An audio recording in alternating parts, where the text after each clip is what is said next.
شیخ سید حاضر ہوں علم و آگہی کے سفر کے ساتھ ریڈیو FM 105 پر۔ آج ہم کچھ کتابوں کے بارے میں بات کر رہے ہیں اور اس سلسلے میں میرے ساتھ ہیں سمن صدیقی، حسان احمد، سدرا احمد اور زہرا سوم جی۔ میں سب سے پہلے ایک ایسی کتاب کا ذکر کرنا چاہتا ہوں جو حال ہی میں مجھے ملی، اور اس کتاب کو جناب کینیڈا میں مقیم جناب عظمت اشرف صاحب نے لکھا ہے۔ ان کی کتاب انگلش میں لکھی گئی ہے، انگریزی میں اس کو ریفیوجی کے نام سے لکھی گئی ہے، جس کا خوبصورت ترجمہ سید ابو احمد عاکف صاحب نے کیا ہے۔ اس ہفتے مجھے یہ کتاب پڑھنے کا موقع ملا۔ یہ ایک درد کی داستان ہے اس مہاجر کی جو وطن کی تلاش میں کئی دفعہ دربدر ہوا ہے۔ کتاب کے پہلے باب کو پڑھتے ہی کتاب میں جو دلچسپی پیدا ہوئی ہے وہ پڑھنے والے کو مجبور کر دیتی ہے کہ وہ کتاب پڑھ کے ہی دم لے۔ عظمت صاحب نے سابقہ مشرقی پاکستان اور حالیہ بنگلہ دیش کی سیاستدانوں کی تنگ نظری اور نفرت کی آگ میں قتل و غارت گری کی جو داستان بیان کی ہے اسے پڑھ کر بہت تکلیف ہوتی ہے، مگر میں ان کا شکر گزار ہوں کہ انہوں نے تاریخ کو اپنی ذاتی زندگی کے تانے بانوں کے ساتھ بیان کر دیا ہے۔ وہ جہاں انہوں نے اپنے میٹرک کے امتحان کے نتیجے کے بارے میں لکھا ہے وہاں وہ زندگی کے کئی واقعات کو بیان کرتے رہتے ہیں۔ وہ میٹرک کے امتحان کے بارے میں لکھتے ہیں کہ میرے امتحانی نتیجے نے ٹھاکر گاؤں جیسے چھوٹے شہر میں مجھے راتوں رات ایک مشہور اور قابل ذکر شخصیت بنا دیا تھا۔ حالیہ برسوں میں کسی نے بھی یہاں سے بورڈ کے امتحانات میں دوسری پوزیشن حاصل نہیں کی تھی۔ میرے سابق استاد محترم یوسف صاحب ہم سب کو مبارک دینے ہمارے گھر تشریف لائے۔ ہمارے علاقے کا اخبار فروش جو مارننگ نیوز کا مقامی نمائندہ بھی تھا میری تصویر لینے آیا، پھر اس نے اگلے ہفتے اس کو شائع کروا دیا تھا۔ زاہد اور حامد جو ابھی تک ٹھاکر گاؤں کے ہائی اسکول میں زیر تعلیم تھے نے مجھے بتایا کہ ان کے اساتذہ نے مجھے اب تک یاد رکھا ہوا تھا۔ وہ اپنے قابل قدر طالب علم کی نمایاں کامیابی پر فخر محسوس کر رہے تھے۔ زندگی کے اس قسم کے واقعات کو بیان کرتے ہوئے وہ 9 اپریل کی صبح کا ایک ذکر کرتے ہیں۔ وہ لکھتے ہیں کہ 9 اپریل کی صبح کو والد اور دیگر بہاری قیدیوں کو جیل سے تھوڑی دور واقع پیدل چلا کر دریا ٹینگون کے کنارے لے جایا گیا۔ EPR کے سپاہیوں کے ایک جتھے نے انہیں ایک قطار میں کھڑا کیا اور گولیوں سے بھون دیا۔ 5 دن بعد 14 اپریل کو پاک فوج کے آنے تک ان کی لاشیں وہیں پڑی رہیں۔ اس قسم کے جب وہ واقعات بیان کر رہے ہوتے ہیں تو احساس ہوتا ہے کہ عظمت صاحب کتنی تکلیف سے گزرے ہیں۔ ایک جگہ پر وہ لکھتے ہیں کہ اندر سے گولی چلنے کی آواز سن کر خاندان کے باقی لوگ اب اپنے آپ کو باہر آنے سے نہیں روک سکے۔ ایک قدرتی رد عمل کے طور پر سب باہر نکل آئے۔ ماں نے اقبال کا سر اپنی گود میں لے لیا جس سے فوراً ہی ان کی سفید ساڑی خون کی لالی سے رنگ گئی۔ میرے لال، وہ بولی۔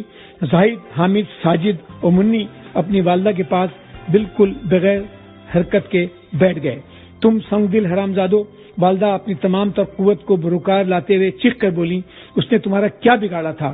تم سب جہنم میں جلو گے، تم سن رہے ہو نا؟ تم سب کے لیے یہ اور بھی بدتر ہوگا۔ اب وہ پیچھے ہٹنے والی نہیں تھیں، اب وہ اپنے آپ کو روک بھی کیسے سکتی تھیں؟ اقبال ابھی تک اس وقت تک سانس لے رہا تھا جب فوجیوں نے اس کو وین میں سوار ہونے کا حکم دیا۔ ان میں ایک نے ماں کو اقبال سے الگ کرنے کے لیے شدید کھچاطانی کی، ان کو گھسیٹتا ہوا گاڑی تک لے کر آیا۔ انہوں نے اپنی بندوقیں اس پر تان کر اشارہ کیا، چلو چلو۔ ماں نے کوئی مزاحمت نہیں کی۔ منی کا ہاتھ تھام کر وہ کھلی جیپ میں سوار ہو گئیں۔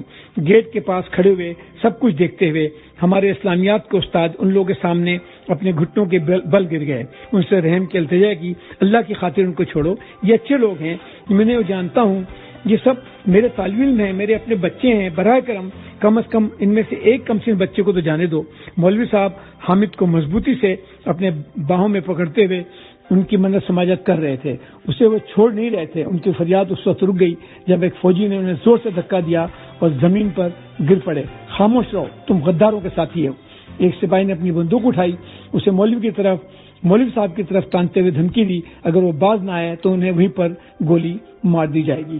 ہمارے پورے خاندان کو ہماری اپنی چاول کی چکی کے پاس سے ہوتے ہوئے تقریباً 2 کلومیٹر کے فاصلے پر شمال کی جانب لے جایا گیا۔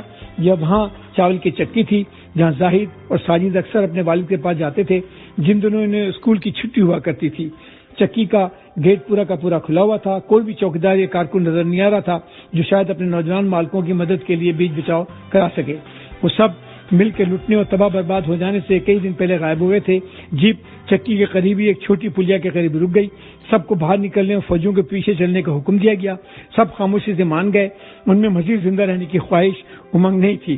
ایک بنگالی لڑکے جس نے ان کی زندگی کے آخری لمحات کو دیکھا تھا ہمیں بتایا کہ کس طرح انہیں پل کے نیچے قطار میں کھڑا کر کے ایک ایک کر کے گولیاں مار دی گئیں. سب سے پہلے گولی ماں کو لگی جو اپنی ممتا کے قدرتی تقاضے سے مجبور ہو کر اپنی بیٹی منی کی طرف لپکی جسے اگلی گولی لگی. ایک دوسرے کو جکڑے ہوئے وہ زمین پر گر پڑی. وہیں بے حرکت پڑی رہیں یہاں تک کہ ان کی سانسیں رک گئیں. تینوں بھائی مجاہد، ساجد اور حامد خاموشی سے اپنی باری کے انتظار میں کھڑے رہے تا وقتہ کہ انہیں ایک ایک کر کے گولی مار دی گئی. اس لڑکے نے ہمیں بتایا کہ ان میں سے کسی نے بھی ایک لفظ نہیں بولا اور نہ ہی رحم کی التجا کی. عظمت صاحب کی کتاب میں اس قسم کے واقعات کو بڑے تفصیل سے اور بڑے درد مندی کے ساتھ بیان کیا گیا ہے. وہ اسی قسم کی ایک تفصیلات کا ذکر کرتے ہیں جب کچھ لوگ گاڑی میں رکشے میں جا رہے تھے اور اس رکشے والے نے بنگالی ڈرائیور نے ٹیگور کے ایک نغمے کے بول گنگنانا شروع کر دیے. یہاں ان بولوں کا ترجمہ پیش خدمت ہے: جب میرے قدم اس راستے پر نہیں پڑیں گے پھر میں اپنی ناؤ کنارے تک لے جانا چھوڑ دوں گا. میں اپنی تجارت چھوڑ کر تمام ادھار چکا دوں گا. میں اپنا بازار جانا بھی ترک کر دوں گا. اس وقت تم مجھے یاد نہیں کرنا میرے محبوب. مجھے ان دور کے ستاروں سے کبھی نہیں بلانا. یہ انہوں نے جب یہ بیان کیا ہے تو اس ڈرائیور کے اس گانے کو جب مسافروں نے سنا ہے تو سب کی آنکھوں میں آنسو آ گئے ہیں. عظمت صاحب کے بیان کرنے کے اس فن نے اس کتاب کو بہت دلچسپ اور کافی جذباتی سا بنایا ہے جس کی وجہ سے پڑھنے والا کتاب کو پڑھنا نہیں چھوڑ دیتا ہے. اور اس موقع پر مجھے اس کہنے میں کوئی عار نہیں ہوگا کہ عاقب صاحب نے اس کا ترجمہ بھی اسی دل جمعی کے ساتھ کیا ہے کہ عاقب صاحب کے بیان کیے ہوئے جذبات اس کتاب میں بڑے واضح طور پر آ گئے ہیں. عظمت صاحب کی زندگی میں کئی ہجرتوں کا موقع آیا اور وہ جو ہجرتوں کی داستان ہے ایک شہر سے لے کے دوسرے شہر تک، ایک ملک سے لے کے دوسرے ملک تک، اس نے اس کتاب میں بڑا رنگ بھرا ہے.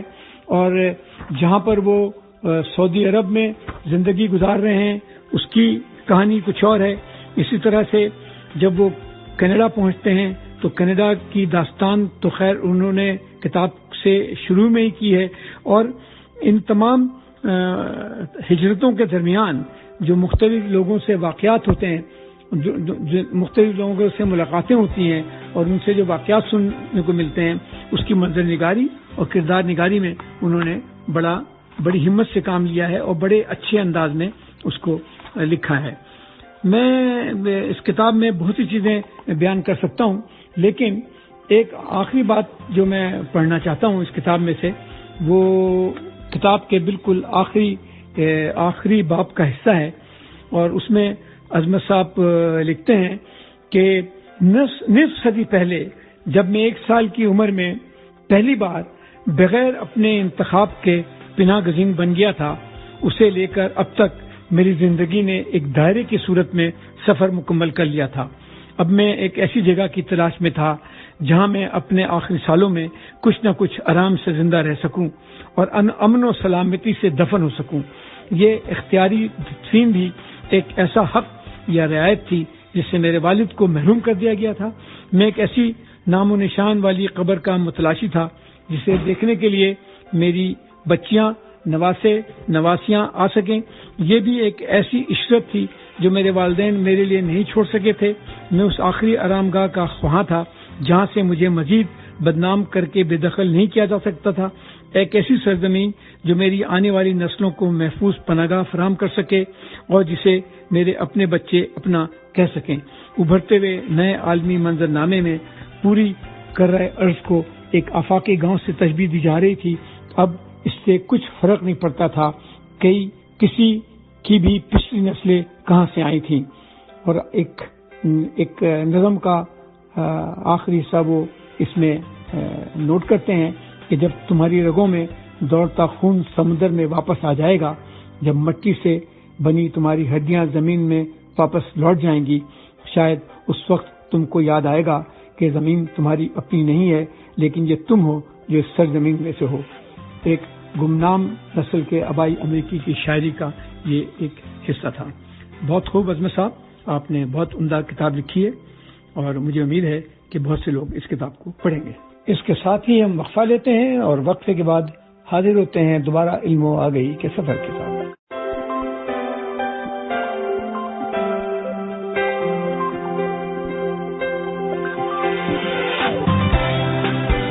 وقفے کے بعد ہم دوبارہ حاضر ہیں علم و آگہی کے سفر کے ساتھ. اور جیسا کہ سمن آپ کو پتا ہے، آج علم و آگہی کے سفر میں کتابوں کے بارے میں بات کر رہے ہیں. جی بالکل. لیکن اس سے پہلے کہ میں آپ سے پوچھوں آپ نے کیا کتاب پڑھی ہے، میں آپ کو ایک دلچسپ بات بتاؤں کہ ابھی حال ہی میں ہمارے ایک دوست ہیں انگلینڈ میں، جناب عزیز بلگرانی صاحب، لندن سے انہوں نے مجھے خبر بھیجی ہے کہ کیمبرج یونیورسٹی کی لائبریری سے 22 سال پہلے چارلس ڈارون کے ہاتھوں سے لکھی ہوئی 2 نوٹ بک چوری ہو گئی تھی، جس میں انہوں نے درختوں کی ابتدائی ارتقاء کے بارے میں لکھا تھا.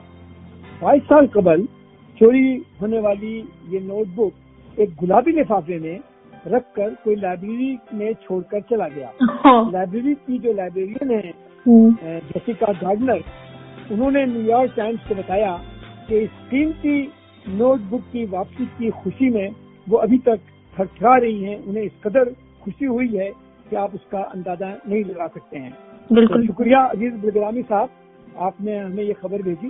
اور سمن، جیسا کہ آپ کو پتا ہے کہ حیاتیاتی ارتقاء میں چارلس ڈارون جس طرح سے تحقیق کرتے رہے ہیں اور ارتقاء کے نظریے کو بیان کیا ہے، اس کی کوئی مثال نہیں ہے. میں ابھی دیکھ رہا تھا انٹرنیٹ پر اس 2 نوٹ بک کے بارے میں، اس کے کچھ صفحات، کچھ تصویریں آئی ہوئی ہیں، تو میں حیران ہو رہا تھا کہ اتنے سالوں پہلے چارلس ڈارون نے کس طرح سے یہ محنت کی تھی اس ارتقاء کی تھیوری کو لکھنے کے لیے. کیا کہتی ہیں آپ؟ بالکل ڈاکٹر شیشا، لیکن یہ پتا چلا کہ کس نے واپس دی ہے کتاب ان کی؟ نہیں، یہ کسی کو پتہ نہیں لگا. یہ کتاب غائب ہو گئی تھی. کچھ دن تو لائبریری کو پتہ ہی نہیں لگا تھا. وہ یہ سمجھتے رہے کہ یہ کتاب، یہ 2 نوٹ بک انہوں نے کہیں رکھ دی ہے. لیکن ابھی جب پولیس کو انفارم کیا گیا کہ یہ 22 سال ہو گئے تھے اس کو غائب ہوئے، تو کوئی آدمی ایک پنک یعنی گلابی لفافے میں رکھ کر چلا گیا ہے اور اس کے نیچے اس نے لکھا ہے کہ خلوص کے ساتھ کیا کہتے ہیں، ان کا جو ہوتا ہے نا اپریل میں ایک ایسٹر کے موقع پر آپ کے لیے یہ اچھی خبر ہے. یہ اس کی مالیت بہت ہوگی اور اچھا ہے کہ چارلس ڈارون صاحب کی ہاتھوں کی لکھی ہوئی چیز آ گئی وہاں پر. اور ہم چارلس ڈارون کے بارے میں بہت سی باتیں کر چکے ہیں اور آپ کو پتا ہے کہ اپریل میں ہی چارلس ڈارون کی موت بھی واقع ہوئی تھی. ان کی برسی کا مہینہ بھی ہے. فروری میں پیدا ہوئے تھے وہ اور اپریل میں ان کی موت واقع ہو گئی تھی. چلیے، یہ تو ہو گئی چارلس ڈارون کے بارے میں بات. سمن، آپ پڑھ رہی تھی ایک کتاب مائی فیملی اینڈ ادر اینیمل. بالکل. یہ کتاب آپ کیوں پڑھ رہی ہیں؟ اچھا، اس کتاب کا مجھے سب سے پہلے پتا چلا تھا جب میں 8ویں جماعت میں تھی، اس لیے کہ یہ ہم لوگ کو اسکول میں پڑھنی تھی کتاب. آپ کو پتا ہے کہ جب کوئی کتاب اسکول میں پڑھنی ہوتی ہے تو وہ کتاب پسند تو آتی نہیں ہے کیونکہ اس کے اوپر امتحان آنا ہوتا ہے. لیکن جب اسکول وغیرہ کا معاملہ ختم ہو گیا تو پھر وہی کتابیں ہمیں بعد میں پسند آنے لگتی ہیں. تو یہ میں نے 8ویں جماعت میں پڑھی تھی اور اس کے مصنف کا نام ہے جیرلڈ ڈرل. اور میں ان کے بارے میں آپ کو تھوڑا سا بتاتی ہوں. تو یہ طرح سے ناول بھی ہے اور ان کی آٹو بایوگرافی بھی ہے، یعنی وہ اپنے بارے میں بھی انہوں نے لکھا ہے، کیونکہ اس کتاب میں وہ اپنے اور اپنے خاندان کے بارے میں بتاتے ہیں کہ ان کی زندگی کے کچھ سال انہوں نے یونان یعنی گریس کے ایک جزیرے پہ گزارے تھے اور جزیرے کا نام ہے کورفو. تو ان کا جو ٹائم کورفو میں گزرا ہے اس کے بارے میں یہ کتاب ہے اور انہوں نے بہت ہی اس کو مزاحیہ بنا کے لکھی ہے. انگریزی میں یہ کتاب ہے اور اس کا جو عنوان ہے my family and other animals, اس کا مطلب ہے کہ میرا خاندان اور دوسرے جانور. تو ڈاکٹر شیشا، اس سے آپ کو کیا لگتا ہے، کیا وہ اپنے خاندان والوں کو جانور بول رہے ہیں؟ بات سے تو ایسے لگ رہا ہے. مجھے بھی ایسے ہی لگا تھا، لیکن بات یہ نہیں ہے. وہ یہ بولنا چاہ رہے ہیں کہ ان کے جو پالتو جانور ہیں وہ بھی ان کے خاندان والے ہیں، تو وہ ان کے یہ بات تو بالکل صحیح ہے. ایسے ہونا چاہیے. جو پالتو جانور ہیں آپ کے، ان کو اپنے خاندان کی طرح ہی ان کو سمجھنا چاہیے، کیونکہ وہ ہم زمین ہے. ہمارے زمین پر رہنے والے جیسے درخت ہیں یا جانور ہیں، وہ بھی ہمارے رشتے دار ہیں. اور ابھی میں کوئی ڈارون کا ذکر کر رہا تھا، تو آپ کو سمجھ پتہ ہی ہے کہ ڈارون کی تھیوری کے مطابق ہم سب، چاہے جانور ہوں کہ چاہے پرندے ہوں کہ چاہے درخت ہوں، یہ سب ایک دوسرے کے آخر میں تو کزن ہی بن جاتے ہیں نا. بالکل، کہیں دور دراز سے، کہیں دور دراز بلین آف سال کے پیچھے جائیں گے تو اوریجن تو سب کا ایک ہی ہے. بالکل. ہاں، تو آپ بتائیں کتاب کے بارے میں بتائیں. تو کتاب میں یہ ہے کہ یہ جو جیرلڈ صاحب ہیں، آپ نے سنا ہے ایک نام لارنس ڈرل، وہ بھی ایک بہت بڑے مصنف ہیں انگلستان کے، یہ ان کے بھائی ہیں. تو اچھا بھائیا کتاب ہے جس میں یہ شروع کرتے ہیں کہ اچھا یہ پیدا ہوئے تھے انڈیا میں، برٹش انڈیا میں، اور اس کے بعد یہ انگلستان چلے گئے تھے جب یہ بہت چھوٹے تھے. اور پھر اس کے بعد یہ ہوتا ہے کہ ان کے 2 بھائی ہیں، ایک بہن ہے، اور ان کی والدہ ساتھ رہتی تھی. تو ان سب نے مل کے یہ ڈیسائیڈ کیا کہ کیونکہ انگلستان کا موسم بہت خراب ہے اور ہمیں کسی ایسی جگہ جانا چاہیے جہاں پہ سورج ہوتا ہے، تو ہم یونان کے اس آئلینڈ کورفو میں چلے جاتے ہیں. بڑی مشکلوں سے سب لوگ اپنے سامان میں وہی چیز رکھتے ہیں جو ان کو سب سے زیادہ ضروری لگتی ہے. اس نے اپنے سامان میں اپنا کتا رکھا ہوتا ہے، اس کی امی نے کچھ کپڑے رکھے ہوتے ہیں، اس کے بھائی نے صرف کتابیں رکھی ہوتی ہیں، بہن نے کچھ پوشنز رکھے ہوتے ہیں اپنی اسکن کے لیے، اور دوسرے بھائی نے صرف بندوقیں رکھی ہوتی ہیں. تو اس طرح سے کرتے کراتے وہ بہت مشکل سے یونان پہنچتے ہیں، اور وہاں جا کے زیادہ لوگ نہیں ملتے جو انگریزی بولتے ہیں، اور سب لوگ گریک بولتے ہیں. تو بہت مشکل سے پھر ان کو ایک آدمی ملتا ہے جو انگریزی بولتا ہے، پھر وہ ان کو ایک گھر دلاتا ہے اور پھر وہاں رہنا شروع کر دیتے ہیں. اور وہاں پہ پھر جو جیرلڈ ہے، وہ اپنے آپ کو وہ جیری کہتے ہیں اس کو، تو وہ اس کی زندگی کے بارے میں ہے کہ کس طرح اس کا خاندان ہے اور اس کے خاندان والے سب لوگ بالکل الگ طرح سے سوچتے ہیں، اور اس کا زندگی میں شوق صرف اور صرف جانوروں کے بارے میں پتہ لگانا ہے. تو یہ ہر صبح ناشتہ کر کے نکل جاتا ہے اور یہ کیڑے مکوڑوں کو بس دیکھتا رہتا ہے. وہ دیکھتا ہے کہ کیڑے مکوڑے کس طرح سے رہتے ہیں، کیا کام کرتے ہیں، اور پھر وہ ان کیڑوں مکوڑوں کو پہچاننے بھی لگتا ہے. اس کو یاد ہو جاتا ہے کہ یہ والی چونٹی یہ ہے اور یہ والا مکوڑا یہ ہے. اور پھر آہستہ آہستہ پھر بہت سارے اس کو یہ بہت سارے لوگوں سے دوستی کر لیتا ہے. پھر وہ گریک سیکھ بھی لیتا ہے. پھر الگ الگ لوگ اس کو الگ الگ جانور تحفے میں دیتے ہیں. تو کوئی کتا دیتا ہے جانور، کوئی کتا دیتا ہے تحفے میں، کوئی الو دیتا ہے تحفے میں، اور ان سب کو وہ اپنا پیٹ بنا لیتا ہے. تو ظاہر ہے وہ اس کی فیملی بن جاتے ہیں. اور پھر ان سے وہ کیا کیا سیکھتا ہے اور اسی کے بارے میں ہے. اور پھر کس طرح سے وہ لوگ ایک گھر سے دوسرے گھر شفٹ ہوتے ہیں، اور پھر دوسرے گھر سے تیسرے گھر شفٹ ہوتے ہیں، اور پھر فائنلی واپس انگلستان چلے جاتے ہیں. تو اس کا مطلب یہ ہے کہ وہ پوری جتنا بھی زندگی اس نے اس جزیرے میں گزارا، وہ اس جزیرے کی جو نارمل ہیبیٹیٹ ہے اس کے بارے میں مستقل طور پر ڈارون کی طرح سے ریسرچ کرتا رہا. ہاں، اور وہ جو جیری صاحب ہے وہ خود بعد میں بھی ایک نیچرلسٹ ہی بنے. وہ جانوروں کے بارے میں ہی انہوں نے پھر آگے بھی پڑھائی کی. زبردست. تو آپ یہ بتائیں کہ یہ جو کتاب آپ نے پڑھا ہے، آپ اور لوگوں کو کہتی ہے، سجیسٹ کرتی ہے کتاب پڑھیں یہ؟ بالکل. اور یہ بہت چھوٹی سی کتاب ہے، 200 پیج کی بھی نہیں ہے. ضرور پڑھیں کیونکہ اتنا مزہ آتا ہے. میں پڑھ رہی تھی کتاب اپنی امی کے ساتھ بیٹھ کے، اور میں زور زور سے کہہ مار رہی تھی کیونکہ وہ واقعی اتنی مزاحیہ طرح لکھا گیا ہے. اور شروع میں انہوں نے لکھا ہے کہ میں نے جو باتیں اپنے خاندان کے بارے میں لکھی ہیں وہ ساری سچ ہیں، لیکن ظاہر ہے وہ سچ ہو نہیں سکتی ہیں کیونکہ جو باتیں انہوں نے لکھی ہیں وہ بہت ہی. مثال کے طور پر ایک آدھ بات بتائیں.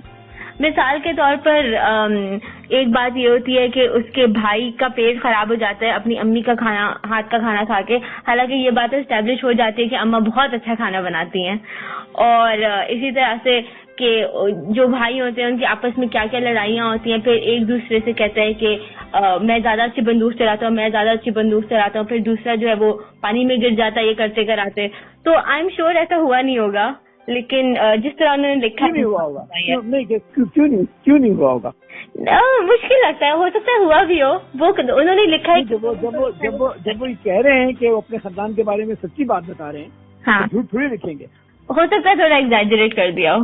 ہاں، تھوڑا بہت ایگزیجریٹ کر دیا ہوگا، لیکن آپ کو پتا ہے کہ جب خاندان میں لوگ ایک دوسرے کے کزن وزن سب بیٹھتے ہیں، اس طرح کی باتیں ہوتی ہیں، مذاق چلتا ہی ہے، اور کبھی کوئی سوئمنگ پول میں گر جاتا ہے، کوئی سمندر میں گر جاتا ہے، کوئی درخت سے ٹوٹ کے گر جاتا ہے، اس طرح کے واقعات تو ہوتے ہیں. اور انہوں نے جو کتاب لکھی ہے ان تمام واقعات کو ایک جگہ پر جمع کر رکھ دیا ہے. اور انہوں نے میرا خیال ہے کتاب پڑھنا بہت ضروری. انہوں نے یہ بھی بولا کہ جب انہوں نے پوری کتاب لکھ لی اور اپنے پورے خاندان کو پڑھائی تو ان سب نے منع کر دیا کہ تم اس کو نہیں چھاپو گے، لیکن پھر انہوں نے اس کو لیکن انہوں نے چھاپ دیا. ہاں تو بہت اچھا کیا، اس سے تو بہت فائدہ ہوگا. اور میں نے جو کتاب پڑھی ہے سمن، میرا خیال میں ابھی ہمارا وقت ختم ہونے والا ہوگا. کتنے منٹ باقی؟ منٹ تو ہے ہمارے پاس ابھی تقریباً 4 منٹ ہے. اچھا، تو میں آپ کو ابھی آپ سنا ہوگا آپ نے کہ جو یہ کتاب کے بارے میں نے بتایا ہے، میں ان مصنف صاحب سے ملا ہوں، عظمت صاحب سے. اور انہوں نے جو جس طرح سے کتاب لکھی ہے مشرقی پاکستان کے بارے میں، یہ بات میں ابھی بتانا بھول گیا تھا کہ سابقہ مشرقی پاکستان کے بارے میں. اور آخر میں اس کتاب کے بالکل آخر میں ایک تصویر ہے جس کو دیکھ کے میں پریشان ہو گیا، جس میں ان کے خاندان کی تصویر ہے.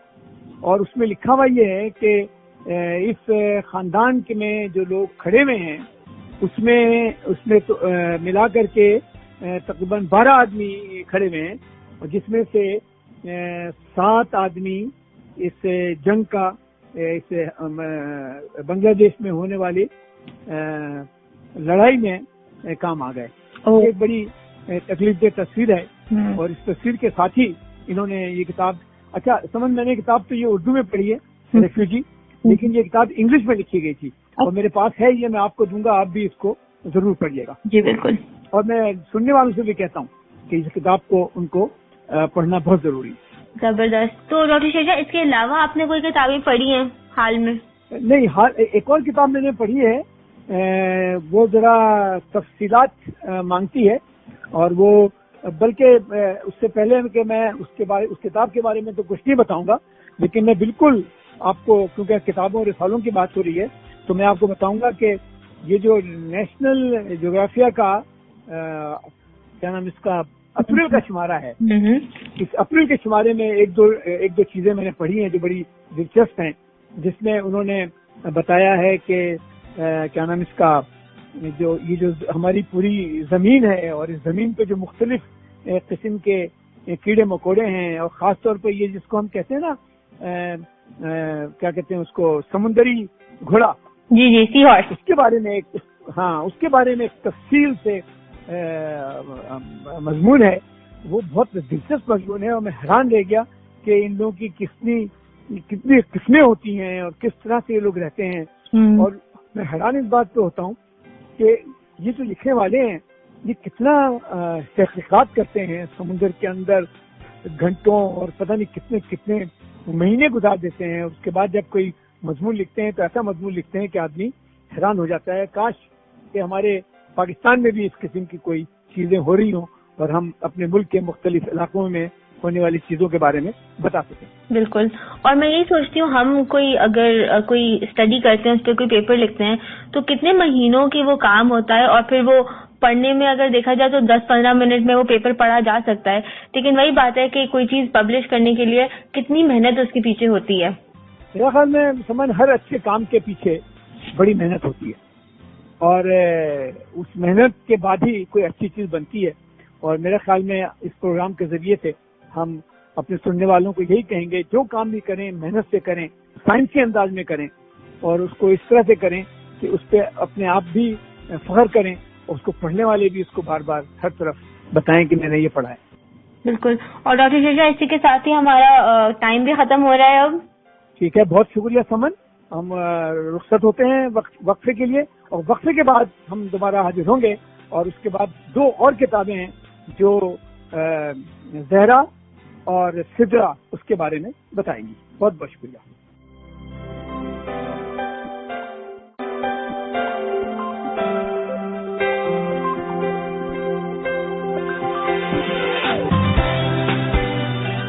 وقفے کے بعد ہم دوبارہ حاضر ہیں علم و آگاہی کا سفر لے کر. اور اب زہرا، آپ مجھے بتائیں کہ اس وقت جو آپ کتاب پڑھ رہی ہیں اس کا نام کیا ہے، اور اس کتاب سے آپ نے کیا حاصل کیا؟ جی ڈاکٹر شیشا، جو کتاب میں آج کل پڑھ رہی ہوں اس کا نام دی لکی ٹوین ہے. یہ لکی ٹوین ڈاکٹر کانر کار جو کہ گائنیکالوجسٹ ہیں ان کی کہانی ہے. کیونکہ یہ گائنیکالوجسٹ کی کہانی ہے، اس وجہ سے شاید مجھے اس میں زیادہ دلچسپی رہی اور میں نے یہ ڈیسائیڈ کیا کہ یہ کتاب پڑھنی چاہیے.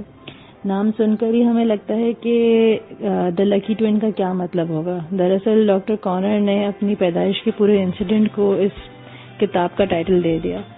اس زمانے میں بچے گھر میں پیدا ہوا کرتے تھے، تو ڈاکٹر کانر اور ان کے جڑواں بھائی کیری وہ بھی گھر میں ہی پیدا ہوئے تھے.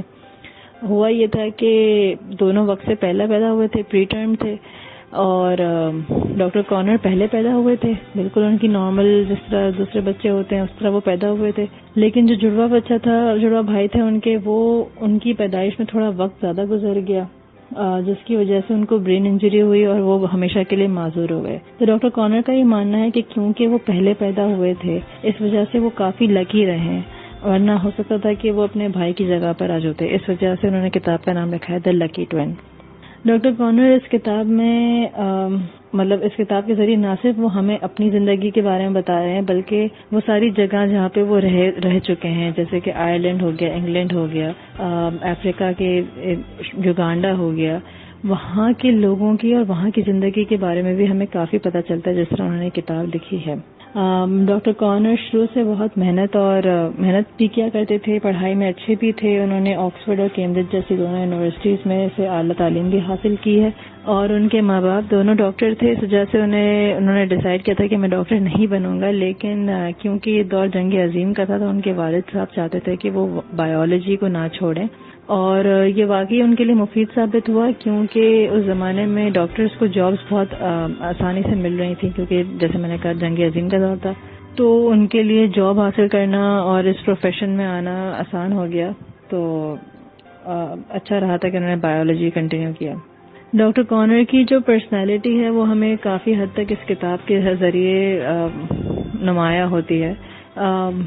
ہمیں بہت سارے انسیڈنٹس انہوں نے بتائے ہیں، ایسے واقعات بیان کیے ہیں جہاں پہ انہوں نے اپنے مریضوں سے ان کی انٹریکشن جو رہی ہے، ان سے بات چیت جو رہی ہے وہ بتائی ہے. اس سے صاف ظاہر یہ ہوتا ہے کہ ڈاکٹر کانر اس پروفیشن میں پیسوں کے لیے نہیں آئے تھے. ان میں ایک درد دل تھا، ایک انسانیت کا جذبہ تھا، جس کی وجہ سے شاید ان کے لیے وہ اپنے مریضوں کا احساس رکھتے تھے بہت. جیسے کہ انہوں نے ایک واقعہ بیان کیا تھا کہ جب انہیں ایک والدین تھے، ان کے بچہ جو ہے پیٹ میں فوت ہو گیا تھا، تو یہ جب خبر ان کو اس والدین کو دینی تھی تو ان کی آواز میں ایک لرزش سی آ گئی تھی، ایک لہجہ بھی ان کا نرم ہو گیا تھا، اور الفاظ بھی ایک احساس ان کے الفاظوں میں احساس تھا، بالکل جیسے جو ہم ایمپتھی کہتے ہیں انگلش میں جس کو.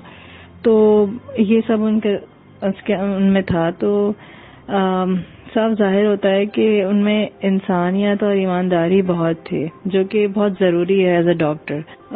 اس کتاب میں انہوں نے اپنی زندگی کے الگ الگ پہلو کو ہائی لائٹ کیا ہے. دو چیزیں جو بہت نمایاں رہی ہیں تھرو آؤٹ دا بک وہ یہ تھی کہ ایک تو انہوں نے ریلیجن کو ہر جگہ مینشن کیا ہے، جب وہ بچے تھے، جب وہ کالج گئے، یونیورسٹی میں، پھر اپنی پروفیشنل لائف میں، اور ایک ان کا رگبی اسپورٹس جو ہوتا ہے اس سے تعلق بہت گہرا رہا ہے تھرو آؤٹ. ڈاکٹر کانر جو ہیں وہ ایک اسٹرانگ کرسچن کیتھولک فیملی سے تعلق رکھتے ہیں. تو بچپن میں ہی ہمیشہ سے وہ دین کے کافی قریب تھے، اتنا کہ ان کو پروفیشنل زندگی میں جب وہ انگلینڈ میں کام کیا کرتے تھے تو انگلینڈ میں ایک ابارشن بل پاس ہوا تھا. تو وہ کیونکہ کیتھولک تھے اور ابارشن کیتھولکس کے خلاف کیتھولکس ابارشن کے خلاف ہوتے ہیں، اس وجہ سے انہوں نے انگلینڈ سے پھر وہ آئرلینڈ شفٹ کر گئے تھے اپنی فیملی کے ساتھ. تو پھر آہستہ آہستہ ہوا یہ کہ ابارشن آئرلینڈ میں کیونکہ سخت قانون تھے ابارشن کے بارے میں، تو اس لیے ان کو اتنا زیادہ مسئلہ نہیں تھا وہاں پہ. لیکن آہستہ آہستہ آگے کی زندگی میں ان کے تھوڑے زاویے بھی تبدیل ہوئے تھے، ان کی سوچ میں بھی تھوڑی تبدیلی آئی تھی. تو وہ ابارشن کے بھی خلاف نہیں رہے تھے، پرو ابارشن تھے کہ اگر کسی عورت کو ضرورت ہے ابارشن کی تو وہ بالکل کروا سکتی ہے. اور کانٹرسیپشن وہ بھی کیتھولکس میں نہیں اتنا الاؤڈ ہے، تو کانٹرسیپشن یعنی بچہ روکنے کی تدابیر، اس پہ بھی وہ کافی بات بھی کرتے تھے، پیپرز بھی انہوں نے لکھے ہیں. ایک اور چیز جو کہ بہت ڈفرینٹ لگی تھی مجھے وہ یہ تھی کہ جب جب وہ as a student medical student جب وہ پڑھ رہے تھے اور جب وہ وارڈز میں جاتے تھے تو وہاں پہ سب سے پہلی چیز جو میڈیکل اسٹوڈنٹ سے کروائی جاتی تھی وہ یہ تھی کہ ان کو بیڈز بنانے ہوتے تھے, بیڈ شیٹ بنانی ہوتی تھی, جو کہ آج کل ہم نہیں دیکھتے ہیں. اور یہ اسی لیے کروایا جاتا تھا تاکہ ڈاکٹرز کو نرسز اور مڈ وائفز کے لیے ریسپیکٹ بھی ہو اور مریضوں سے ان قربت بھی حاصل ہو. ایک اور چیز جو آج کل اب ہمیں نہیں دیکھنے ملتی, وہ ایک انسیڈنٹ انہوں نے بتایا, ایک اسٹوری ڈاکٹر کارنر نے, کہ ایک عورت تھی جو کہ جس کا بچہ ہوا اور پھر وہ اس کے بہت خون بہا اور آدھے گھنٹے میں مطلب بہت کوشش کی دوائیاں وغیرہ دینے کی, لیکن آدھے گھنٹے میں اس عورت کی ڈیتھ ہو گئی. اس واقعے سے وہ اتنا متاثر ہوئے کہ وہ بالکل مطلب ایک صدمے میں چلے گئے تھے, لیکن جو ہے اور ان کو نفرت ہونے لگی تھی گائنی آپ سے. پھر ان کے جو رجسٹرار تھے ان کے ساتھ انہوں نے تھوڑی دیر کے بعد ان کو بولا کہ ڈاکٹر کارنر کو بلایا کہ آؤ میرے ساتھ فورسپ ڈیلیوری کرواؤ. تو اور وہ فورسپ ڈیلیوری کروانے کے بعد ڈاکٹر کارنر کہتے ہیں کہ میرا جو پورا مائنڈ تھا وہ اس سے ڈائیورٹ ہو گیا اس حادثے سے, اور مجھے اور دل ہونے لگا کہ میں گائنی آپس کروں. تو کہتے ہیں میں بہت شکر گزار ہوں کہ انہوں نے میرا دماغ اس حادثے سے ہٹایا, ورنہ شاید میں کبھی گائنی آپس کرتا ہی نہیں. تو یہ چیز آج کل ہم نہیں دیکھتے ہیں ہماری روٹین پریکٹس میں کہ ہمارے سینئر اس طرح ہمیں ہیلپ کرتے ہوں. اور خیر میری دلچسپی کیونکہ اسپورٹس میں زیادہ ہے تو مجھے بہت ہی زیادہ خوشی ہوئی تھی پڑھ کے کہ ڈاکٹر کارنر ڈاکٹر بننے کے باوجود بھی رگبی کھیلا کرتے تھے, بلکہ وہ اپنی ہاسپٹل کی رگبی ٹیم کا بھی حصہ رہے تھے اور پھر پریزیڈنٹ بھی رہ چکے. اس کے برعکس اگر ہم دیکھیں اپنے روزمرہ کی اس میں تو ہم لوگ یونیورسٹی میں آتے ہی اسپورٹس چھوڑ دیتے ہیں یہ کہہ کے کہ پڑھائی کا بوجھ بہت زیادہ ہے اور اب مینج نہیں ہو پاتا. تو یہی پوری سمجھ مطلب انہوں نے الگ الگ زندگی اپنی پہلو بتائے ہیں زندگی کے اس کتاب میں, جو کہ بہت انٹرسٹنگ ہیں. اور ضروری نہیں ہے کہ اگر آپ گائنیکالوجسٹ ہیں تو ہی یہ کتاب پڑھیں. ایک انسان کو جاننے کے لیے جو کہ اتنا اچھا ڈاکٹر ہو اور انسانیت رکھتا ہو تو ضروری کتاب پڑھنی بھی چاہیے, اس کو سمجھنا بھی چاہیے اور اس کے الگ الگ پہلوؤں کو ان ڈیپتھ سوچنا چاہیے کہ ہم اس سے کیا حاصل کر سکتے ہیں. شکریہ زہرا. اب میں درخواست کروں گا سدرا سے کہ وہ بتائیں کہ وہ کون سی کتاب پڑھ رہی ہیں اور کیوں پڑھ رہی ہیں. تھینک یو ڈاکٹر شیشا. جی میں آج کل ایک کتاب پڑھ رہی ہوں جس کا نام ہے سیلف میڈ لو. یہ کتاب ایک ڈائجسٹ ہوا کرتا تھا 15ویں صدی کے نام سے. اس میں مختلف اشخاص کا انٹرویو ہوا کرتا تھا. مقبول جلیس نے کمپوز کی یہ کتاب کلیکٹ کیا ہے, جمع کیا ہے مختلف انٹرویوز کو اور کتاب کی صورت میں یہ ایک ہے. اس کتاب میں ایسے 17 شخصیات جن کے بارے میں پڑھا اور میں ان کی زندگیوں سے بہت متاثر ہوئی ہوں. جو سیکھا میں نے وہ یہ ہے کہ اگر قوت ارادہ ہو تو کچھ بھی ناممکن نہیں ہے. لوگوں کا کام کرنے کے لیے یا خدمت کرنے کے لیے پیسہ پاور نہیں چاہیے ہوتا, صرف جذبہ اور نیک نیتی ہی کافی ہوتی ہے. جیسے کہ ایک شخص ان میں سے عبدالستار ایدھی ہے. جب انہوں نے اپنا ٹرسٹ شروع کیا تھا تو ان کے پاس صرف ہاتھ پیروں کی محنت اور زخموں پر مرہم رکھنے کی خدمت کرنے کا جذبہ تھا. پیسوں کے نام پر جو کہ وہ بتاتے ہیں کہ جب شروع کیا تھا کہ 100 روپے سے بھی کم پیسے تھے جب انہوں نے یہ ٹرسٹ اسٹارٹ کیا تھا. میں نے آپ کی ہی کتاب میں پڑھا تھا عبدالستار ایدھی کے بارے میں, تو جو مجھے سمجھ آیا ایک یاد ہو گئی ایک چیز کہ وہ آدمی اللہ دین کی طرح ہوتا تھا. ہر وقت وائرلیس کی تو اپنے کانوں میں لگائے ہوتے تھے. کوئی بھی حادثہ کوئی بھی ثانیہ ہوتا تو وہاں پہنچ جایا کرتا تھا اور انسان کی خدمت کرتا تھا.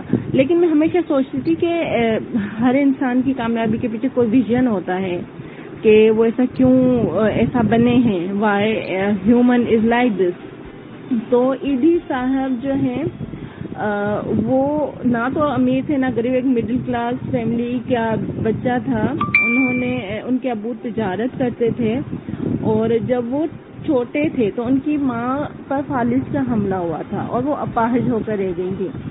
تو وہ اپنی ماں کی خدمت کرتے تھے، ان کو اٹھاتے بٹھاتے کھانا کھلاتے، جیسے ایک فالج کا جو کوئی بھی مریض ہوتا ہے ان کی خدمت کرتے ہیں. تو ان کی خدمت کرتے کرتے ان کے دماغ میں بات آتی کہ میں تو ان کا بیٹا ہوں جو ان کی خدمت کر رہا ہوں، پر ایسے لاکھوں مائیں ہوں گی جن کا کوئی اولاد نہ ہوگا. پھر وہ سڑکوں گلیوں پر اپاہج اور بے سہارا لوگوں کو دیکھتے تو یہی ہوتا تھا کہ وہ بھیک مانگ رہے ہوتے، ایسے سک رہے ہوتے اور ایسے ہی پھر روڈ راستوں پر ہی مر جاتے تھے. تو ان کو بہت محسوس ہوتا تھا، سینسٹیو سول تھے وہ. تو انہوں نے فیصلہ کر لیا تھا کہ میں ایسے بے سہارا لوگوں کی خدمت کروں گا. تو جوانی میں ہی انہوں نے پہلی جو جہاں پہ وہ پیدا ہوئے تھے میمن باٹوا، وہاں پہ اپنی ایک ویلفیئر کھولا تھا انہوں نے سب سے پہلے. لیکن جیسے ہی خدمت کا دائرہ بڑھنے لگا اور ایک جذبہ بڑھنے لگا تو پھر انہوں نے ایدھی ٹرسٹ کی بنیاد رکھی. تو اس میں بھی یہی ثابت ہوتا ہے کہ جو ایدھی جو کہ بہت مشہور ہے ہم سب کے لیے ایک رول ماڈل ہیں، انہوں نے لوگوں کے کام آنے کے لیے یا خدمت کرنے کے لیے، ان کو پیسہ نہیں، ان کو صرف جذبہ تھا. انہوں نے بہت کام کیا اور ابھی تک ان کے کیے ہوئے کام کا پھل ہم جیسے معاشرے کو معاشرہ لے رہا ہے. اور ایک اور مثال تھی جو مجھے اچھی لگی، بصیر اشرف کی. تو ان کے بارے میں بہت نیا انسان ہے وہ میرے لیے. میں نہیں اتنا جانتی تھی کہ وہ کیا ہے. انہوں نے انفارمیشن اور ایڈورٹائزنگ کی دنیا میں ان کا بہت نام ہے. تو کلفٹن کی 5ویں منزل پر ایک ان کا ادارہ تھا ابلاغ کا نام سے، جس کا وہ چیئرمین رہے تھے. اور چیئرمین بصیر اشرف کے نام سے بہت مشہور جانے پہچانے جاتے تھے. ان کا دفتر اپنے کام سے تو ویسے ہی مشہور تھا، پر کیا شاہکار سلیقے سے اس میں آرٹ گیلری کی طرح نمایاں ہوتا تھا. تو یہ شخص جو کہ انفارمیشن، ایڈورٹائزمنٹ، کمپوزیشن اور صحافت کی دنیا میں بڑا نام تھا، حیرت کی بات ہے کہ یہ انسان کبھی اسکول نہیں گئے، کبھی کالج نہیں گئے، کبھی ٹیوشن نہیں دی. جبکہ دیکھا جائے تو جو ہے نا وہ بہت اچھی ان کی اردو تھی، وہ لکھتے تھے اور جو لیٹرس ٹو ایڈیٹر ہوتے ہیں وہ بھی ان کے ابھی تک پڑھے جاتے ہیں. تو ان کی اسٹوری یہ ہے کہ وہ بچپن میں ہی وہ بہت ایک افلاس غربت کی غریب لوگ تھے وہ، اور انہوں نے اپنے بچپن میں ہی جیسے چائلڈ لیبر ہوتا ہے انہوں نے کام کرنا شروع کر دیا تھا، کیونکہ وہ بچے تھے اور پڑھائی بھی نہیں تھی تو زیادہ کوئی جاب وغیرہ کا سلسلہ تھا نہیں. تو انہوں نے وہاں پر ایک دہلی بک ڈپو کے نام سے ایک دکان تھی، وہاں پر جاب کرنا شروع کی. جو پہلی تنخواہ ان کی تھی 40 روپے تھی. وہ تنخواہ اتنی زیادہ نہیں تھی، پر اتنا تھا کہ پورے دن میں ایک دن کا کھانا نکل جاتا تھا. تو اس دکان کا جو مالک تھا وہ اشرف سبوجی جیسے ادیب کے بھائی تھے، جو کہ بہت اچھا ادب تھے. تو ان کو پڑھنے لکھنے کا اور ہر چیز آتی تھی. کتابوں کی صفائی کے لیے اس کو رکھا تھا، لیکن ان کو بصیر اشرف کو پڑھنے کا اتنا شوق تھا کہ وہ جو مالک تھے انہوں نے ان کو پڑھایا اور ان کو اردو سکھائی. اور بچپن میں ہی اور کم عمری میں ہی انہوں نے کرشن چندر، منٹو، عصمت چغتائی، نیاز پوری، آزاد، ابوالکلام سب کو پڑھ لیا تھا اور سب کو یاد بھی کر لیا تھا. اور اس کے ساتھ ساتھ جیسے ہی وقت گزرتا گیا تو ان کو محسوس ہو گیا کہ انگلش میڈیم کی بھی اہمیت اپنی ہی ہے. تو انہوں نے ایک اور دکان طاہر بک ڈپو پر کام شروع کیا، اور وہاں کے مالک جو مرحوم طاہر حسین ہیں، جو کہ اس وقت ملک کی ساری اخبارات کے سول ایجنٹ ہیں، وہاں انہوں نے جاب تو کرتے تھے لیکن وہ بصیر کو ڈان پڑھنا اور سکھانا شروع کیا تھا. تو پھر وہ ڈان کو پڑھتے اور پھر اس کی کمپیریزن جنگ اخبار سے کرتے، پھر سیم اخبار کا انگلش اور اردو میں ٹرانسلیشن کرتے اور اپنی غلطیوں کو درست کرتے. تو یہ وہ انسان ہے جو اپنا خود ہی استاد تھا اور خود ہی اپنے ناقد تھے، خود ہی اپنا شاگرد تھا. تو یہ مثال بھی ایسی ہے کہ کتابیں پڑھنا سیکھنا، اور پھر وہ چیئرمین بن گئے، ان کا بہت نام تھا. تو this is something very ideal, like ایسا ہی ہونا چاہیے کہ ایسے سارے شخص ہیں جن کے پاس صرف ول پاور تھی اور ایک نیک نیتی تھی، انہوں نے کام بھی کیا اور اپنا نام بھی کیا. بہت شکریہ سدرا، آپ نے بڑی دلچسپ بات کی اور ایک اچھی کتاب کا انتخاب کیا. اب ہم جاتے ہیں وقفے کے لیے اور وقفے کے بعد دوبارہ حاضر ہوتے ہیں علم و آگہی کے سفر کے ساتھ.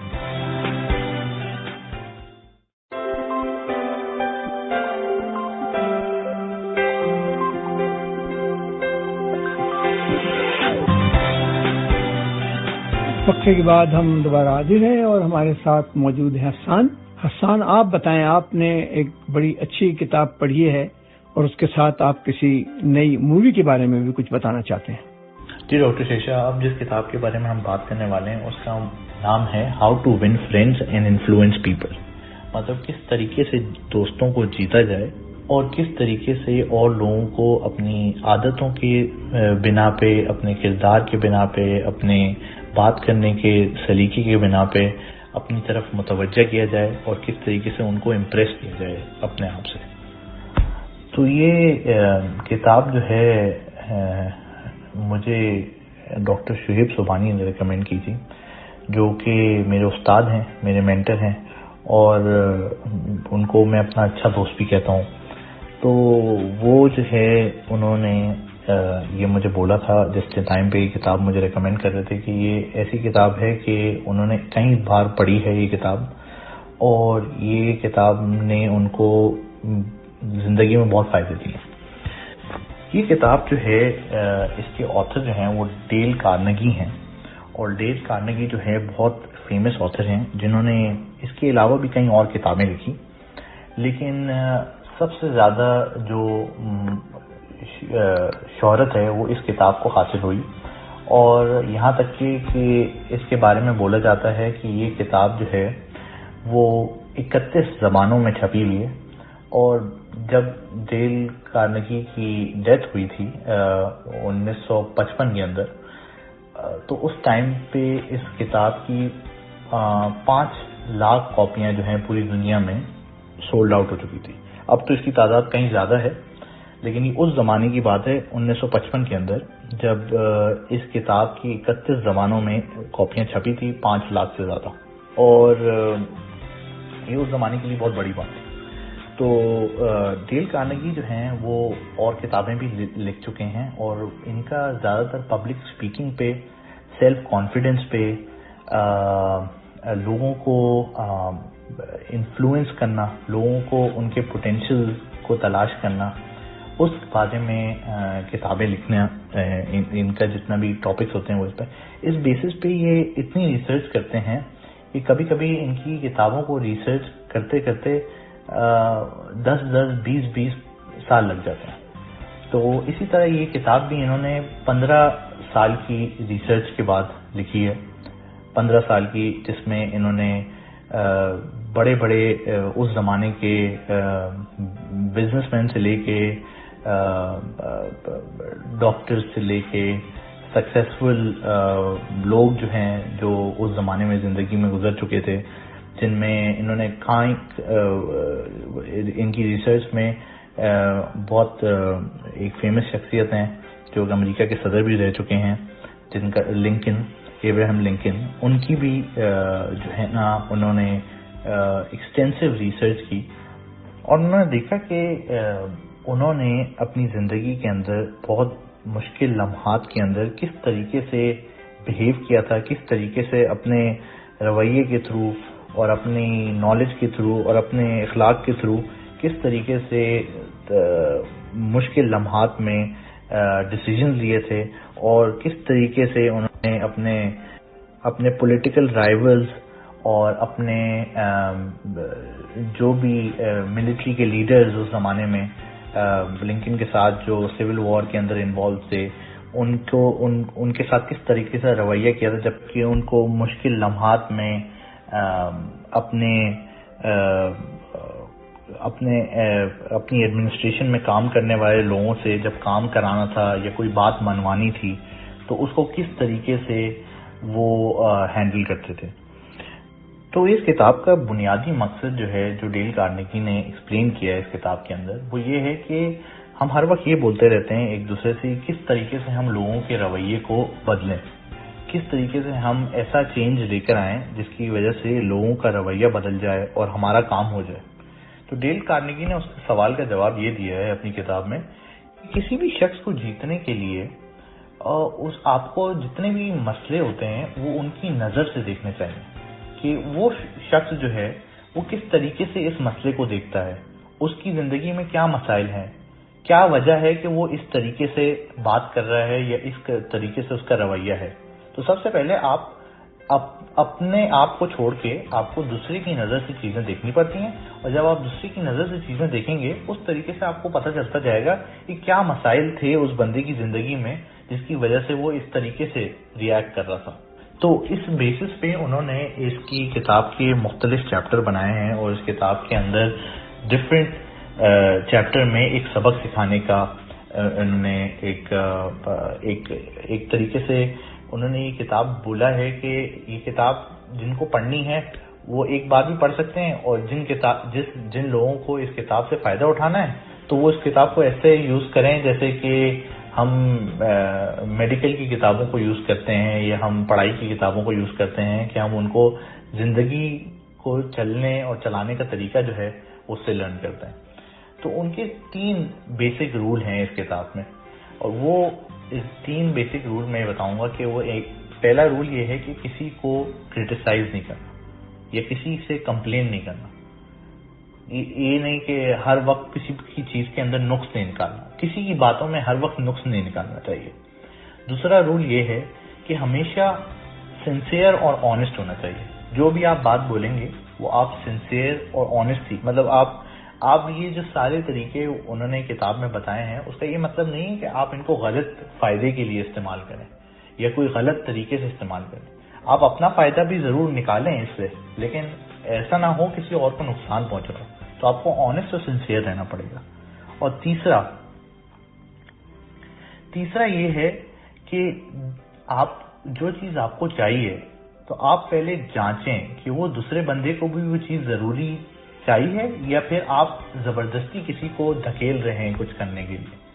تو ان 3 بیسک فنڈامنٹل اگر آپ کے اندر ہوں گے تو آپ کامیابی سے دور نہیں ہیں, آپ ضرور کامیاب ہوں گے اپنے مقصد میں یا جو بھی آپ کا گول تھا یا جو بھی آپ اچیو کرنا چاہتے تھے. کتاب میں ڈیل کارنیگی نے اس کے علاوہ بھی بہت زیادہ اور ایگزامپلز دی ہیں جس میں سے بڑے بڑے اس زمانے کے اسٹیل ٹائکونز اور بزنس مین اور ڈاکٹرز اور بہت ماہر لوگ ہیں جن کے انٹرویوز انہوں نے لیے, اور ان انٹرویوز کی بیسس پہ انہوں نے ان سے پوچھا کہ آپ کو آپ کی زندگی میں کس قسم کے مسائل اور کس طرح کی مشکلات سے سامنا کرنا پڑا اور ان مشکلات کو آپ نے کس طریقے سے ڈیل کیا اور کس طریقے سے اپنے غصے کو اور اپنے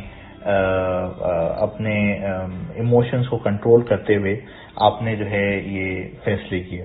اس کے اندر بہت ایگزامپلز جو ہیں, کچھ بڑے مزے کی ایگزامپل اس طریقے سے دی جاتی ہیں کہ کچھ لوگ جو کہ کچھ چیزوں کو بالکل ناپسند کرتے ہیں اور سننا نہیں چاہتے یا کسی سے بات نہیں کرنا چاہتے, تو ان کی ایگزامپل اس بیسس پہ دی ہیں کہ آپ جن سے آپ نفرت کرتے ہیں جن سے آپ بات نہیں کرنا چاہتے, آپ کو ایک دفعہ ان سے بات سننے کی ضرور تکلف کرنی چاہیے. آپ کو سننا چاہیے کہ ان کا مقصد کیا ہے, ان کا اس مسئلے کے لیے ان کا نیریٹو کیا ہے, وہ ان کی نظروں سے وہ مسئلہ کس طریقے سے دکھتا ہے. تو اس بیسس کے اوپر آپ جو ہیں زیادہ آسانی سے اس اختلاف کو کم کر سکیں گے اور آپ بھی سمجھ سکیں گے کہ دوسرے بندے کی زندگی میں کیا مسائل ہیں جس کی بنیاد پہ وہ یہ جو بھی کر رہا ہے یا سوچ رہا ہے وہ کیوں ہے. تو اس کے علاوہ بھی ڈیل کارنیگی نے اس میں بہت زیادہ لوگوں کے جو ہیں کوٹس جو ہیں وہ انکلوڈ کیے ہیں, جس میں ایک لنکن کا بہت پرانا کوٹ ہے اور اس کو میں ٹرانسلیٹ کروں گا اردو میں. اور اس کا انگلش میں بیسیکلی وہ کوٹ یہ ہے کہ a drop of honey catches more fly than a gallon of gall. مطلب یہ کہ شہد سے آپ زیادہ مکھیاں پکڑ سکتے ہیں رادر دین کہ آپ کسی کو کڑوے الفاظ سے بات کریں. تو اس سے بہتر ہے کہ شہد اور میٹھے الفاظ میں بات کی جائے جس کی بیسس پہ آپ جو ہیں لوگوں کو اپنی طرف زیادہ متوجہ کر سکتے ہیں. اسی طرح جو 3 فنڈامنٹلز انہوں نے بتائے تھے ڈیل کارنیگی نے، اس کی بنیاد یہی تھی کہ وہ چاہتے ہیں کہ آپ لوگوں سے اچھے طریقے سے رویے سے پیش آئیں. جب آپ لوگوں سے اچھے طریقے سے پیش آئیں گے، جب آپ ان کو کرٹیسائز نہیں کریں گے، جب آپ ان سے آنیسٹ اور ٹرو رہیں گے، تو آپ جو ہے آپ کو جو ہے آپ سے لوگ جو ہے نا زیادہ آپ کی طرف آئیں گے، آپ سے زیادہ متوجہ ہوں گے، آپ سے زیادہ خود بھی اوپن اور آنیسٹ ہوں گے اور آپ کے لیے کام بھی کریں گے. تو وہ خود بولتے ہیں کہ جو ہے نا یہ جتنی بھی ٹیکفل طریقے ہیں، جتنے بھی کننگ طریقے ہیں اور لالچ، یہ سب جو ہیں اس سے کوئی فائدہ نہیں ہوگا. اور اگر آپ نے ٹرولی اور اپنے سچے من کے ساتھ کسی کا انفلوئنس اور کسی کا رویہ اپنی طرف چینج کرنا ہے تو آپ کے لیے یہ 3 بیسک فنڈامنٹلز جو ہیں سب سے زیادہ امپورٹنٹ ہے. اس کے علاوہ جو سب سے امپورٹنٹ کوٹ جو مجھے زبردست لگا ہے اس پوری کتاب کے اندر، وہ ایک شیکسپیئر کا کوٹ انہوں نے لکھا ہے یہاں پہ. اور یہ اس کا مقصد یہ تھا، اس کے کوٹ لکھنے کا مقصد یہ تھا کہ اپنی تھاٹس کو بندہ کیسے، اپنے ذہن کو کس طرح کنٹرول کرے، اپنے دماغ کو کس طرح اس طریقے سے قابو میں لے کر آئے کہ آپ اپنے ایموشنز کو اور اپنی تھاٹس کو کس طریقے سے اپنے کنٹرول میں رکھیں جس کی بیسس پہ آپ آگے کی طرف موو کریں. اس میں شیکسپیئر کہتے ہیں کہ دیر از نتھنگ آئیدر گڈ اور bad but thinking makes it so. مطلب کہ کوئی چیز اچھی یا بری نہیں ہوتی، لیکن انسانی دماغ کبھی کبھی اتنا ایموشنل ہو جاتا ہے کہ وہ اس کو سوچ کے بگاڑ دیتا ہے. تو کوئی چیز اگر اچھی بھی ہوتی ہے آپ کے لیے تو آپ اس کو اتنا سوچتے ہو کہ آپ برا بنا دیتے ہو، اور کوئی چیز بری ہوتی ہے تو آپ اتنا سوچتے ہو کہ اچھا بنا دیتے ہو. تو یہ بہت زبردست مجھے کوٹ لگا ہے. اور اس کے علاوہ کہیں اور ایگزامپلز ہیں، تو یہ میں 100% ہائیلی ریکمینڈ کروں گا لوگوں کو کہ یہ جائے گی کتاب پڑھیں اور اس سے جو بھی جو ہے سبق لیں. کیونکہ یہ کتاب تو میں سمجھتا ہوں، کیونکہ میں تو یہ کتاب اپنے پاس رکھتا ہوں اور میں تو اس کے اندر جیسے نوٹس بناتے ہیں تو اس کے نوٹس بنائے ہوئے ہیں میں نے اس کتاب کے اندر کہ یہ طریقے سے چیزیں کرنی چاہیے اور اس طریقے سے چیزیں نہیں کرنی چاہیے. کیونکہ یہ کتاب آپ کو زندگی، میرے خیال میں زندگی گزارنے کا طریقہ جو ہے وہ سکھاتی ہے، نہ صرف کام پہ بلکہ گھر میں اور بلکہ اپنی پوری زندگی میں آپ جہاں بھی ان فیکٹرز کو استعمال کر سکیں. میرے لیے تو مجھے لگتا ہے کہ یہ بہت بہترین ہے. اور جس طرح ڈیل کارنیگی نے اپنی کتاب کے شروع میں کہا تھا کہ آپ اگر شروع کے 2 چیپٹر یا 3 چیپٹر پڑھ لیں اور اگر آپ کو لگا کہ یہ کتاب سے آپ کو کوئی فائدہ نہیں ملا ہے تو میری 15 سال کی محنت ضائع. یہ انہوں نے شروع میں ہی کہہ دیا. تو ضرور یہ کتاب پڑھی جائے. دوسری بات، ڈاکٹر شیشا ہمیں ایک بڑی زبردست قسم کا، اگر آپ کو پتہ چلا ہو، ابھی ریسنٹلی مارچ کے اندر آسکر کے ایوارڈز دیے گئے ہیں جو کہ ہر سال دیے جاتے ہیں. اور اس دفعہ جو بہترین مووی کا ایوارڈ ہے وہ ایک مووی کو ملا ہے جس کا نام ہے کوڈا، CODA. کوڈا کا مطلب ہے چائلڈ آف اے ڈیف ایڈلٹ. اس کا یہ ایکرونیم ہے. اس کا مطلب ہے چائلڈ آف اے ڈیف ایڈلٹ.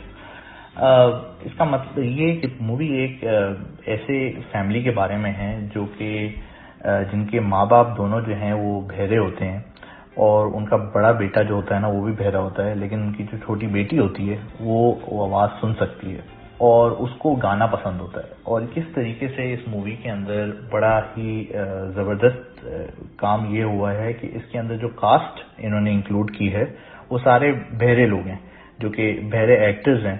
اور اس کی بیسس پہ اس کے لیے اویئرنیس، اور ہماری دنیا کے اندر ہم اتنے بزی ہوتے ہیں کہ ہمیں تو پتہ ہی نہیں ہوتا کہ کیا چل رہا ہے کیا نہیں چل رہا. تو ان لوگوں کی پریشانیاں اور ان لوگوں کی مشکلات بھی دیکھی جائیں کہ کس طریقے سے جو ہے ان لوگوں کی فیملیز ریز ہوتی ہیں. اور ایک جو ہے بڑی زبردست قسم کی مووی ہے اور بہت ہی زبردست قسم کی سٹوری ہے. اور سب سے بڑی بات یہ ہے کہ اس کے اندر جو کاسٹ انکلوڈ کی ہوئی ہے وہ ایکچوئل جو ہیں ایکٹرز ہیں جو کہ ڈیف ایکٹرز ہیں. اور سب سے خوشی کی بات یہ ہے کہ ان میں سے 3 ایوارڈ کی نامینیشن ہوئی تھی آسکر کی، اور تینوں کے تینوں ایوارڈ جو ہیں یہ جیتے ہیں، یہ مووی جیتی ہے، جن میں سے جو ایک ڈیف ایکٹر ہیں ان کو بھی پہلی دفعہ جو ہے نا اعزاز حاصل ہے آسکر کا ایوارڈ جیتنے کا. تو یہ میں ہائیلی ریکمینڈ کروں گا لوگوں کو کہ یہ جا کے مووی دیکھیں، کیونکہ یہ بہت ہی بہترین مووی ہے اس سال کی. بہت شکریہ حسام، اور اس کے ساتھ ہی آج کے علم و آگہی کا سفر ختم ہوتا ہے. اگلے سال دوبارہ حاضر ہوں گے FM ریڈیو 105 پر علم و آگہی کا نیا سفر لے کر.